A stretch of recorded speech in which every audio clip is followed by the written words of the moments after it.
Bonjour, bonjour, bonjour à tous. Bonjour, j'espère que vous allez bien. Je ne sais pas s'il y a quelqu'un connecté là. Hein? Quelqu'un est connecté, faites signe.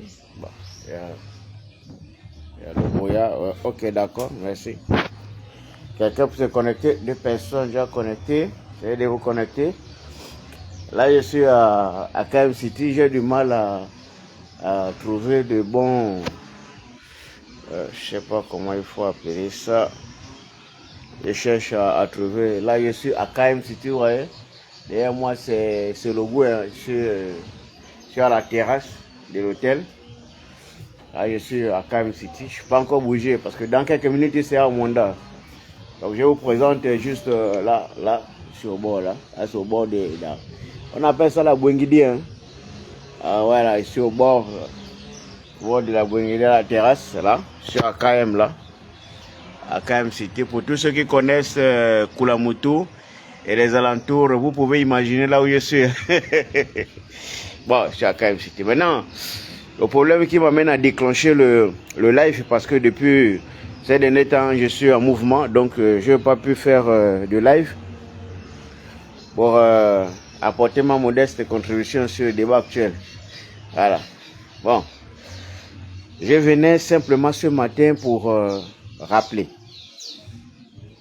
faire à notre niveau ce que l'on considère comme un peu de la pédagogie. Répéter pour que les gens essayent de comprendre de quoi il est question. Et donc, à mon niveau, j'essaye aussi d'apporter un peu de la pédagogie. Alors, qu'est-ce qui nous intéresse ce matin? Ce qui nous intéresse ce matin, c'est déjà rappeler que l'État, c'est nous. C'est vous, c'est moi, c'est l'ensemble de ceux qui respirent dans ce pays. Ceux qui sont gabonais, c'est nous qui formons l'État. Il n'y a pas un État sans nous. Donc l'État, c'est Sylvia, Ali Bongo, le général Clotaire Olingi, qui est le président de la transition, le premier ministre Ndonsima, les présidents des institutions. Tout ce monde-là, comme nous, les simples citoyens lambda, nous sommes le Gabon. C'est nous qui composons le Gabon. Le Gabon n'appartient ni à une famille, ni à un clan, ni à une province, ni à qui que ce soit. Le Gabon appartient à tous les Gabonais. Il faut que ce principe rentre d'abord dans la tête.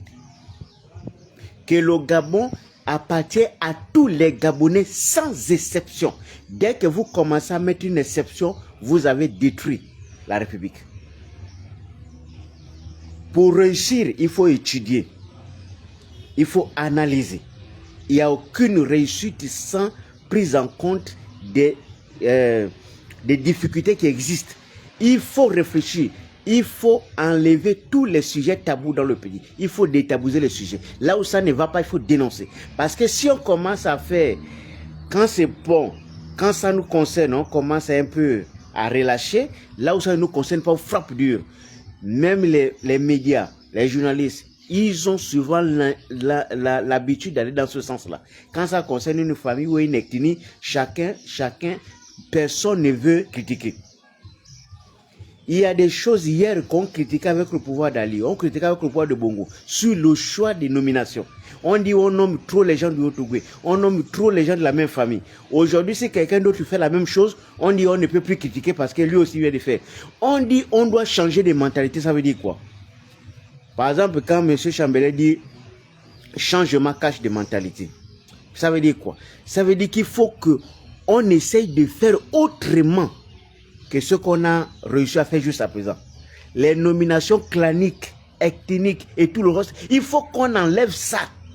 Parce qu'il faut mettre en tête le principe de la nation qui est unique, indivisible, parce que c'est notre espace en commun. Alors, ça passe par quoi? Ça passe nécessairement par la clarification de tout ce qui existe. Dans un premier temps, pour qu'un pays fonctionne très bien, pour qu'un pays soit dynamique, il faut qu'on sache combien tel est payé, à combien tel est payé. Parce qu'un pays, on ne sait même pas qui gagne combien, on ne peut pas avancer. Parce que quand il y a une planification, il y a un budget, ça suppose qu'on sait combien l'État dépense et combien on paye les gens. On ne peut pas payer les gens à hauteur de 25, 30, 40 millions, des centaines de millions. En temps, on a des gens qui n'ont même pas 150 pour manger le pain. On est dans le même pays, nous avons les mêmes droits. Ça là, c'est le genre d'inégalité qui ne peut pas exister dans un pays qui veut progresser. Ce n'est pas possible. Parce que quand on vit dans un système qui n'est pas, qui est illégal, qui ne respecte pas l'égalité, on crée la frustration et on finit toujours par augmenter le nombre ou encore le pourcentage de la corruption. Alors, le principe, il est clair. Le président de la République, parce que c'est la première session du pays, on doit commencer à poser l'exemple là, au niveau du président. Ensuite, le Premier ministre, ensuite, le reste des chambres, le reste des institutions, et juste aux citoyens lambda. Quand il y a un problème, ce n'est pas que le président. C'est-à-dire qu'il faut que la situation soit claire. Si on a des difficultés, le président doit venir à la télé. Ou bien, par le biais de son Premier ministre, venir à la télé. Nous, à l'état actuel de nos finances, nous avons un déficit budgétaire, ou bien nos finances ont un problème parce qu'on doit 8 000. Donc, dans les caisses de l'État, on n'a rien trouvé. Mais tout ce qu'on a attrapé avec les voleurs là, ça fait seulement 5 000. Donc, il y a 3 000 qui nous manquent. C'est un exemple, parce qu'on ne veut pas rentrer dans les chiffres compliqués, qui ne sont pas des économistes. Donc, je prends des exemples simples. Il nous manque 3 000 pour mieux fonctionner, parce qu'il faut atteindre la barre de 8 000 pour fonctionner normalement. Maintenant, pour les 3 000 qui manquent là, moi, en tant que président, je renonce à mon salaire pour apporter ma contribution sur les 3 000 qui manquent. Et maintenant, comme je renonce à mon salaire, que c'est moi le président, donc j'impose à chaque responsable de faire de même. Ensuite, quand vous avez calculé au niveau de tout ça, vous vous êtes rendu compte que si on élimine tout ça, si on ramène les salaires à moitié, ça va nous permettre de rattraper les 3 000 qui manquent pour déclencher un processus de développement réel. Parce que c'est un projet, on doit construire le projet, il faut que le projet soit détaillé. C'est pour cette raison que quand j'avais annoncé, avant mon départ, j'avais dit, le président a fait un bon geste. Est-ce que c'est suffisant? Les gens ont commencé par critiquer, oh, il faut d'abord saluer le geste. Moi, je n'avais pas dit que le geste n'était pas un bon geste. Moi, j'ai salué le geste du président Oligui. J'ai dit, ouais, en tant que président, quand un père est dans une famille et qu'il a un problème, et qu'il se rend compte que les enfants ont un problème, c'est normal qu'il montre l'exemple en se sacrifiant en premier. Et c'est ce qu'il a fait. Et on salue et on félicite le président pour ça, pour ce sacrifice-là. Il s'est sacrifié. Il a dit, ça ne va pas, les finances ont un problème. Moi, en tant que président, je décide de renoncer à mon salaire pour permettre au pays de combler les trous. Mais moi, je dis de façon lucide que le salaire seul du président ne pouvant pas régler le problème, il faut d'abord qu'on vienne nous expliquer. Il y a des économistes dans ce pays, qu'on vienne nous expliquer. Maïmou ici, qui est le ministre des Finances et tout, il doit nous expliquer il y a combien exactement d'argent qu'on a récupéré. Combien d'argent a été récupéré. Et combien il manque, parce que les voleurs, il y en a encore beaucoup. On peut encore récupérer beaucoup d'argent chez beaucoup de voleurs. Et ensuite, une fois qu'on aura récupéré tout l'argent, chez tous ceux qui ont volé l'argent, on peut dire, bon, malgré tout l'argent qu'on a récupéré, mais si j'ai envie, s'il faut lancer les projets de route et tout le reste, il va encore nous manquer tant. Et là, c'est en ce moment-là qu'on peut dire, chacun doit faire l'effort. Là même, quand tu donnes la moitié de ton salaire, quand tu es responsable d'une institution, tu sens que c'est pour la bonne cause. Mais à l'état actuel, là, on ne connaît pas combien il faut, on ne sait pas combien exact on a récupéré, on ne sait pas dans quel secteur on va injecter cet argent. Je crois, peut-être que j'ai la faiblesse de quoi, ou bien peut-être que je ne raisonne pas de la meilleure façon qui puisse exister, mais j'ai bien peur que, comme ça, agir de cette façon, ça ne nous amène pas dans la résolution des problèmes. Parce que pour résoudre un problème, il faut diagnostiquer le problème. Il faut connaître le problème, afin d'apporter la solution exacte au problème. Le problème des Gabonais aujourd'hui, c'est quoi? Déficit des enseignants dans les établissements. Tout à l'heure, je vais vous faire un nouveau live. Je serai au lycée public et je vais faire un autre lycée pour vous montrer le déficit en enseignants. Il n'y a pas des enseignants dans plusieurs matières, alors que le Gabon existe depuis plus d'une soixantaine d'années d'indépendance, incapable de combler un petit vide en éducation.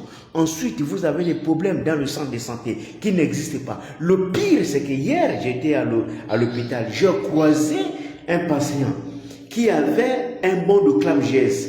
Il a mis 3 médicaments dans la ClamGS. Il est allé à la pharmacie a dit ces médicaments ne sont pas pris en compte par la ClamGS. Donc il a fait tout ça pour rien. Obligé de sortir l'argent pour payer. Il y a les gens qui meurent pour ça. Qui meurent tous les jours pour ça. Parce qu'ils n'ont pas d'argent pour payer les médicaments. C'est une réalité. Nous on vit parce que nous on voit sur place. Moi-même qui vous dis, je vais vous filmer ma facture. J'étais à l'hôpital à Mélène. J'ai fait des examens. On m'a prescrit 2 médicaments. Je n'ai pas acheté les médicaments avec la ClamGS. J'ai acheté avec mes moyens. J'ai fait le tour de toutes les pharmacies. On m'a fait comprendre que ces médicaments ne sont pas pris en charge par la ClamGS. À quoi alors ça sert d'avoir une ClamGS s'il y a les médicaments qui ne sont pas pris en charge par la ClamGS? Le traitement devient total. Donc, en fouillant, je me suis rendu compte que c'est un plan. Ils font ça exprès. Ils écrivent ça, sachant que les médicaments là ne sont pas pris en charge. Ils écrivent qu'avec les médicaments parce qu'ils veulent obliger les gens à aller payer avec leur argent. Ceux qui ont des moyens se débrouillent à payer, ceux qui n'en ont pas meurent. C'est des réalités. Alors, à quel moment on a diagnostiqué réellement ces problèmes avant de prendre des mesures? Il ne faut pas prendre des mesures superficielles. Il faut réfléchir. Nous sommes en transition, c'est pour réfléchir. Ce n'est pas pour prendre des mesures sans une base solide.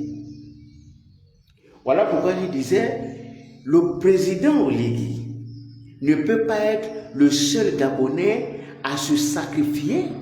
Lorsque la loi est respectée, le sacrifice n'est pas nécessaire. Parce que si Oligui aujourd'hui, il se lève et déclare qu'il renonce à son salaire, c'est parce que la justice ne joue pas son rôle. C'est parce que les institutions ne jouent pas leur rôle.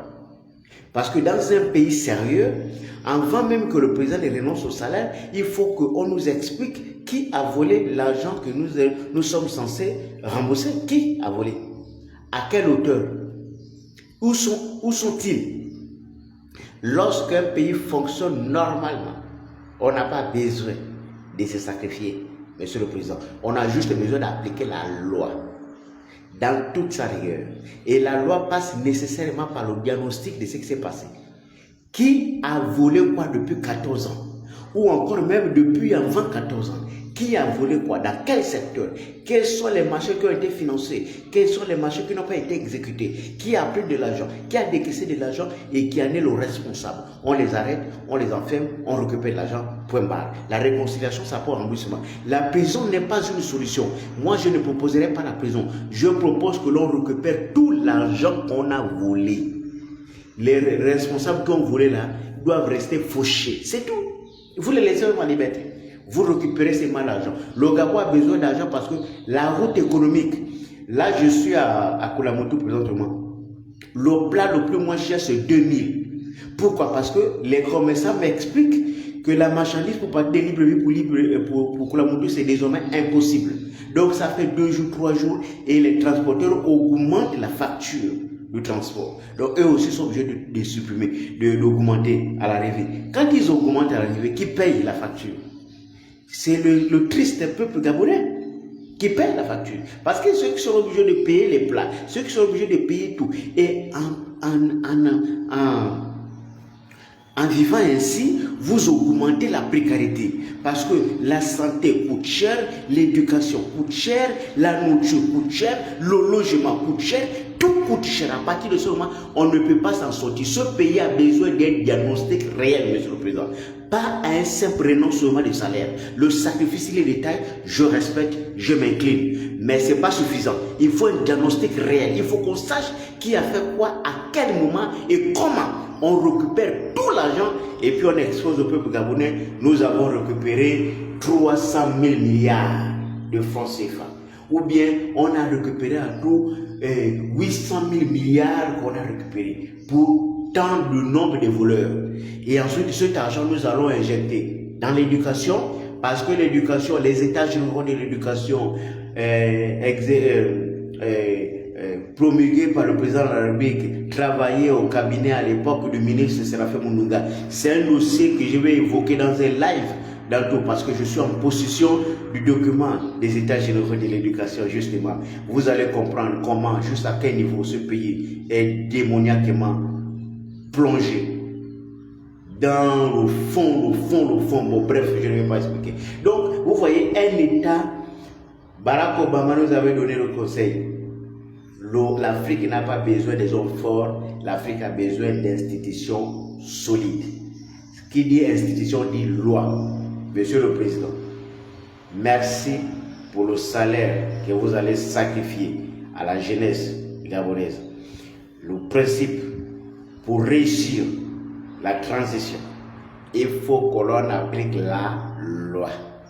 Et pour appliquer la loi, il faut récupérer l'argent chez tous ceux qui ont volé, y compris, même si ce sont vos proches, il faut aller chercher de l'argent, parce que quelqu'un qui a volé plus de 3 milliards, c'est un criminel économique. Même 1 milliard, c'est déjà beaucoup, parce que dans ce pays, il y a des gens comme nous qui n'avons rien.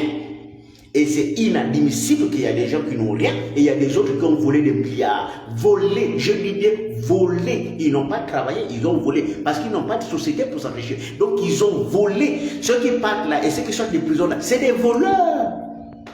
Quelqu'un qui a volé, et même dans les partis politiques là, il y a des voleurs. Même dans la société, il y a des voleurs, il y a des gens qui ont volé et qui volent. Le véritable problème, c'est qu'on vole parce qu'il n'y a pas la loi. J'ai dit, pour résoudre un problème d'un État, il suffit d'être lucide. On fait un diagnostic et on dit à partir d'aujourd'hui, c'est tant que tel doit gagner. Là encore, je m'incline.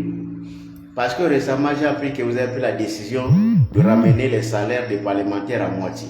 C'est une très bonne chose. En tout cas, moi, à votre place, je l'aurais annulé simplement. Parce qu'en Chine, les parlementaires ne sont pas payés. Au moins, j'aurais les vrais parlementaires, au lieu d'avoir des gens qui viennent pour de l'argent. Pour la plupart, bien sûr, bon, il y a quand même quelques parlementaires qui sont là-bas pour le vrai travail, qui ont l'intention de travailler. Mais la plupart des bicoques, des façons que vous connaissez là, les gens qui ont mis même les titres fonciers là-bas, c'est pour de l'argent. Et quand vous prenez de l'argent, quand une seule personne qui ne fait rien du tout prend 4 millions, il empêche à beaucoup de Gabonais qui n'ont rien de s'en sortir. Il y a des gens qui n'ont pas d'emploi, qui n'ont rien, qui cherchent l'emploi. Vous avez dit qu'ils sont fatigués, mais les gars travaillent partout. Vous avez dit que les Gabonais ne travaillent pas. Depuis le matin, je suis en train de croiser les jeunes filles à Koulamodou avec des paniers pour partir dans les plantations. Vous dites que les Gabonais n'aiment pas travailler. Vous ne donnez pas les conditions, je vous dis que les gens n'aiment pas travailler. C'est quoi cette sorcellerie-là? Hein? En ce moment-là, pour sortir le pays, moi je vous dis, ce live, c'est pour introduire le live. Dans quelques minutes, sinon dans quelques heures, je serai en live pour expliquer le dossier de l'éducation nationale. Préparé au cabinet à l'époque de Séraphin Mounouga avec l'ensemble de ses collaborateurs. Ils ont donné quelque chose promulgué par le président. J'ai tout avec moi. Les montants d'exécution, de planification et surtout de planification de carrière, de personnel, ainsi de suite. Personnel d'encadrement. J'ai dit, tout a été étudié. Et c'est des montants de 120 milliards, 51 milliards. Les trucs simples. Le projet n'a jamais vu le jour. Alors on vient de découvrir qu'à l'Assemblée, au Sénat, je ne sais pas encore dans d'autres institutions, c'est des gros montants comme ça, des budgets de fonctionnement. Donc, nous n'avons pas un problème d'argent, nous avons un problème de règles et de lois. C'est le véritable problème chez nous. Et ce n'est pas seulement le peuple du Gabon, le problème en Afrique, c'est un problème de règles et de lois. Il faut juste trouver les lois réelles, les appliquer et empêcher à quiconque d'avoir le pouvoir nécessaire pour écraser les lois. Parce que la loi s'applique à tous. Malheureusement, ce n'est pas le cas. Donc, vous comprenez que nous sommes dans une situation un peu difficile. Donc, Je réitère ce que j'ai dit, pour ne pas aller loin, parce que c'est le premier live, donc je réitère ce que j'ai dit. Je dis, le Gabon n'a pas besoin d'autres choses. On a besoin uniquement des lois et du respect des lois. C'est d'ailleurs pour cette raison que dans mon live qui a été critiqué par les gens qui aiment chercher des débats pour rien, je disais que peut-être le problème du Gabon n'était pas un problème de loi en tant que support. La loi, c'est qu'on trouve sur les papiers, hein, parce que l'ensemble des lois, c'est juste la constitution, c'est un papier. J'ai dit, peut-être que le problème, c'est le problème des hommes, ceux qui sont censés animer ces institutions, ceux qui causent problème. Parce que lorsqu'on a passé le temps que Marie a passé à la cour, on ne peut plus faire la différence entre Marie et la cour. C'est ça le véritable problème. Il faut qu'on arrive à asseoir un débat réel pour qu'on sache qui doit gérer désormais l'institution et quels sont les critères. Parce que juste après le contre, moi j'avais dit, quelqu'un me disait que ça va changer, j'ai dit ça ne peut pas. Ça ne change pas comme ça. Une mentalité ne se change pas facilement. Une mentalité se change quand on applique la loi. Et regardez les nominations. Vous avez dit c'est fini, non? Vous avez dit le truc des clans, ethnie, machin, c'est fini, non? Et regardez, faites la répartition des nominations là par province et par ethnie. Vous allez voir ce que ça va vous donner. Vous allez voir que le même débat là est revenu encore. Ça prouve qu'on n'a pas encore décollé d'un iota. Malheureusement. Peut-être que je suis mal placé pour dire, je ne confirme pas, mais je suis sûr qu'il y a plusieurs provinces qui n'ont pas reçu autant des promus que la plupart d'autres provinces. La question c'est, les gens qu'on a promus sur la base de quoi? De la compétence. C'est que moi on a vérifié que dans d'autres provinces, il n'y a pas de la compétence. La réponse, c'est non. Rien n'a été vérifié. On a juste pris les cousins. Ce qu'on a vu, on a pris les amis, les connaissances, point barre, et puis ils ont fermé leur histoire. Et ils appellent ça la gestion d'un État. Ce n'est pas la gestion d'un État. On ne gère pas un État sur la base comme ça. Vous êtes en train de tromper le président. Il vient d'arriver, il fallait lui donner le temps nécessaire pour réussir sa transition. Et pour réussir la transition, il fallait lui laisser la liberté de choisir lui-même. Mais malheureusement, à ce moment-là, quand vous avez déjà commencé à cafouiller, il faut au moins qu'on arrive à discuter sincèrement lors de la transition, mettre en place les lois réelles au bénéfice du plus grand nombre et ensuite imposer pour que ces lois soient respectées, en commençant par le choix des hommes qui vont animer les institutions. Quelqu'un ne peut pas gérer une institution, être nommé par une personne et ne pas être redevable à cette personne. Ce n'est pas possible. Il faut qu'on change de mentalité. Maintenant, si on n'arrive pas à changer de mentalité, nous allons faire la paire d'offres pour gérer telle institution. On a besoin d'un Coréen, on a besoin d'un Chinois, on a besoin d'un Russe, on a besoin d'une telle nationalité pour gérer telle institution. Parce que nous, on est mentalement corrompus. Donc il faut quelqu'un qui vient d'ailleurs, qui a une autre mentalité, qui va venir gérer une institution. Par exemple, on prend la Cour constitutionnelle. Si on voit que les Gabonais sont mentalement corrompus, on peut aller chercher un Russe pour venir gérer la Cour constitutionnelle. Comme ça, au moins, on va avoir un semblant de machin. Même si c'est vrai qu'on a déjà fait l'expérience avec le Bali White, les machins, ça produit la même chose. Bon, bref. Parce que si on ne respecte pas la loi, peu importe ce que nous allons faire, peu importe des efforts, nous allons toujours retomber au même résultat. C'est la loi qui organise la société. C'est le respect de la loi qui donne de la notoriété, qui donne de la clarté à tout ce que nous faisons. Ce n'est que la loi. C'est la loi qui peut te dire combien le président est payé, combien de voyages le président peut effectuer par an, quel est le budget de fonctionnement de la présidence par an, quel est le budget de fonctionnement de la primature par an. Il faut qu'on sache tout cela. Parce que c'est l'argent du contribuable, ce n'est pas l'argent qui appartient à quelqu'un. Donc, le président, ou bien le premier ministre, ou bien le vice-président ne peut pas gérer, ou bien se décider de la dépense sans expliquer au peuple gabonais. Parce que c'est l'argent du contribuable. Donc, chaque Gabonais a le droit de savoir pourquoi on dépense son argent. Est-ce que vous pensez que tous ceux qui ont envoyé de l'argent là, est-ce qu'ils ont expliqué aux Gabonais ce qu'ils avaient l'intention de faire? Non. Ils se sont levés le matin puis ils ont exécuté. Et c'est ça le véritable problème qui nous embête. Il faut mettre en place des lois et il faut les respecter. Il faut chercher des hommes crédibles à la tête des institutions. On ne peut pas prendre quelqu'un qui a passé 25 ans à l'Assemblée nationale, 30 ans à l'Assemblée nationale, remettre l'Assemblée nationale pour avoir quel résultat. Vous ne pouvez pas prendre quelqu'un qui a déjà fait preuve de mauvaise foi, vous allez mettre à la tête d'une institution qui est censée préparer les élections pour avoir quel résultat.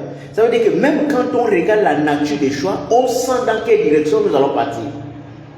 Il faut qu'à un moment on s'arrête.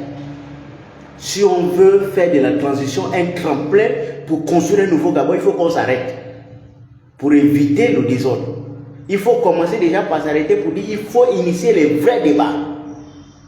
Qu'est-ce que nous voulons? À combien un Gabonais doit être payé? Et dans quel secteur? Donner aux autres la possibilité de rêver. Donner aux autres aussi la chance de s'en sortir. Il y a les policiers qui sont tout le temps à la rue pour faire le contrôle. Même si c'est vrai qu'ils grignotent un peu les 500 à gauche, à droite. Mais ils sont là. Pluie, comme pas pluie, ils sont là. Il y a des enseignants qui sont partout. Hier, j'ai même rencontré un dans un village, le pauvre. Il paraît même qu'il est pour nous. Et regarde là où il est de chez lui pour arriver ici pour venir enseigner.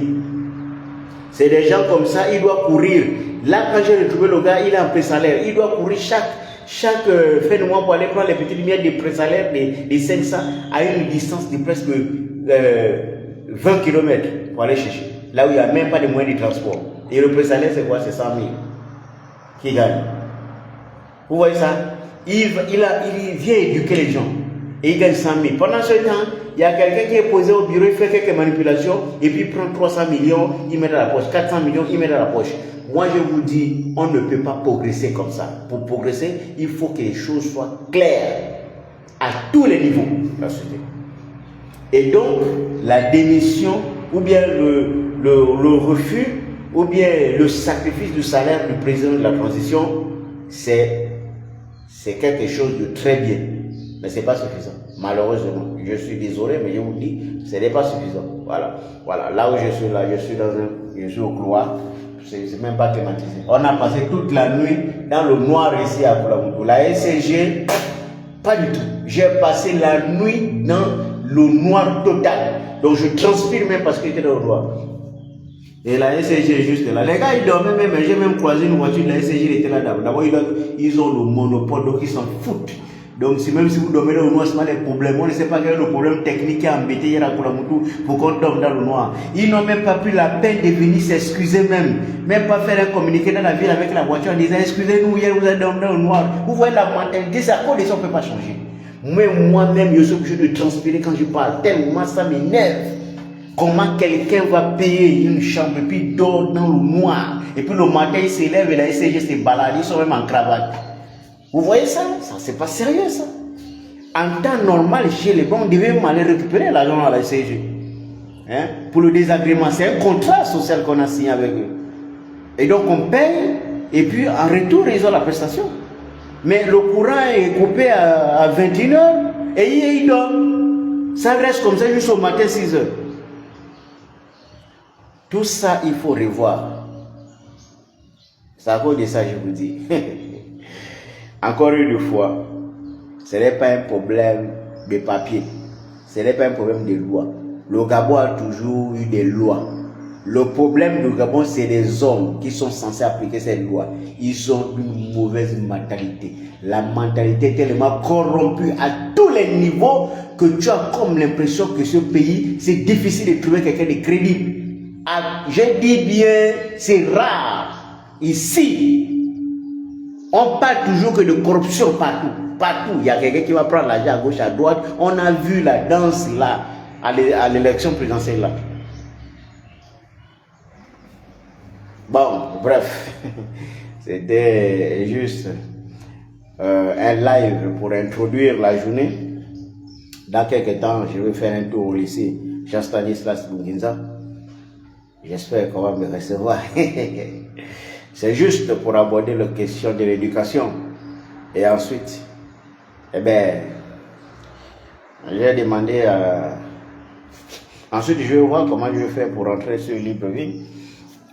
Parce que je suis en train d'entendre la voiture. On va faire doucement, doucement. Je vais vous faire vivre en live le parcours du combattant de la nationale. Peut-être je vais même passer une semaine en route en train de me battre avec les routiers pour trouver le passage pour aller juste à Libreville. Puisque Billy ne me répond pas. Donc moi je n'ai pas de jet privé. Bon, à bon entendeur. Salut. Portez-vous bien. C'est notre pays. Hein. Il faut se battre pour que ce pays et les enfants de ce pays trouvent un peu de paix. Bon, je n'ai pas l'argent. C'est mon cousin qui a décidé de m'offrir la petite chambre là. Parce qu'il s'est rendu compte que je suis trop vieux pour aller dormir au salon chez lui. Parce que je suis venu pour le deuil. Donc ne faites pas les commentaires là-bas qui me disent que non, je dors maintenant dans les hôtels, ça veut dire que tu as l'argent. Moi, je ne suis pas corrompu. Moi, les histoires là, je ne suis pas dedans. Parce que moi, je ne suis pas dans les histoires des gens qui partent chercher les 2 000, 1 million, 2 millions, 3 millions dans les maisons. Moi, je vous ai toujours dit ça. Moi, je ne suis pas dedans. Bon, passez une bonne journée. Restez connectés et merci. Merci Dibouti à tous ceux qui sont connectés et qui me suivent. Merci beaucoup. Je vous remercie. Grâce à vous, nous sommes toujours debout en train de dénoncer. Malgré la chaleur, malgré les difficultés de la vie, nous sommes toujours là avec vous.